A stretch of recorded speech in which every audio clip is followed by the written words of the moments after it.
দক্ষিণেশ্বর আরিয়াদহে প্রকাশ্যে জলাভূমি ভরাট করা হচ্ছে। আমরা এখন খবর পেয়ে যাই, তখন কি হলো জানেন? ওই দেখুন, শুনুন একটু ভালো করে।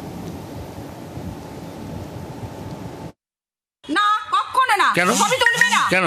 না। কেন? তুলতে আমি দেব না। কিসের জন্য ছবি তুলছো বলো তো দেখি আমাকে।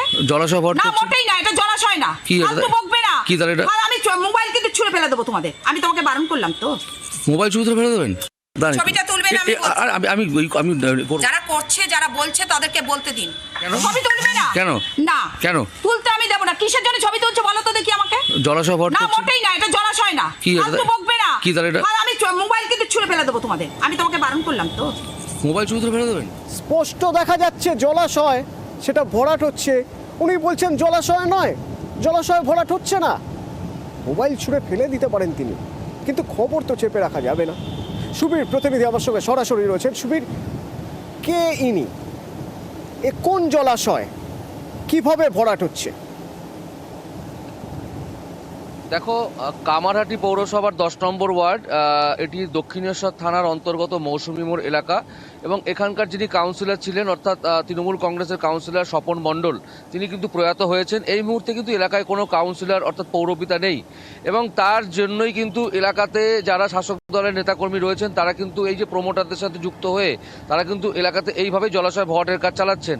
আমরা যখন খবর পেয়ে ঘটনাস্থলে যাই তখন এই যে অর্থাৎ যার জমি অর্থাৎ পাল বাড়ির জমি, সেই বাড়ির সদস্য একজন মহিলা, তিনি কিন্তু আমাদের বলেন যে কোনো ছবি তুলতে হবে না, এখানে কোনো জলাশয় ভরাট হচ্ছে না। তখন যখন আমরা আবার ছবি তুলতে যাই তখন কিন্তু মোবাইল ছুঁড়ে ফেলার হুমকি দেন এবং তিনি বলেন আমি মোবাইল ছুঁড়ে ফেলে দেবো। তখন আমরা বলি যে এখানে তো জলাশয় ভরাট হচ্ছে। তিনি বলেন যে না, এটা চক্রান্ত করা হচ্ছে। পৌরসভার পুরপ্রধান গোপাল সাহা বলেন এই ধরনের কোনো কাজ বরদাস্ত করা যাবে না। কামারহাটি পৌরাঞ্চলে এই ধরনের কোনো রকম জলাশয় ভরাট করা যাবে না। যদি কেউ এই ধরনের ঘটনা করে থাকে তার বিরুদ্ধে উপযুক্ত ব্যবস্থা নেওয়া হবে এবং তিনি আমাদের চ্যানেলের মাধ্যমে কামারহাটির মানুষদের বলতে চেয়েছেন যে যদি এই ধরনের কোনো ঘটনা অর্থাৎ পুকুর ভরাটের কোনো ঘটনা ঘটে তাহলে যেন তারা জানান এবং সে যদি কেউ ফোন করে জানানো হয় তার কিন্তু নাম গোপন করা হবে। এবং এই ঘটনায় কিন্তু সরব হয়েছে বিজেপি। জানার জন্য তো নজরদারি করতে হবে নিজেদেরও। সব খবর তো আর মিডিয়া জানাবে না, এলাকার মানুষ জানাবেন, কিন্তু এলাকার মানুষ তো ভয় পান।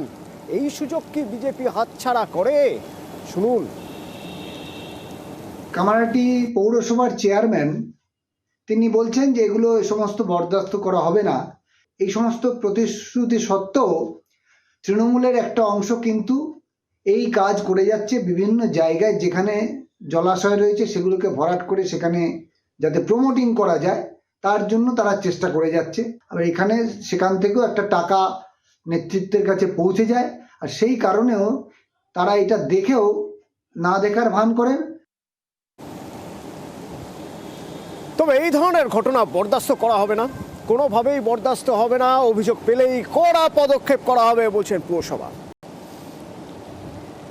জমি জলাভূমি কখনোই নষ্ট করা যাবে না এবং এর কঠোর শাস্তি হওয়া দরকার। সরকার বলছে, প্রকৃতিবিদরা তারা বলছে, কিন্তু তারপরে যারা করছেন তারা ঘোরতর অন্যায় করছেন এবং সেই কারণে তার শাস্তিযোগ্য অপরাধ। আমরা যা ব্যবস্থা নেওয়ার আমরা নিয়ম মতো সেই ব্যবস্থা নেব।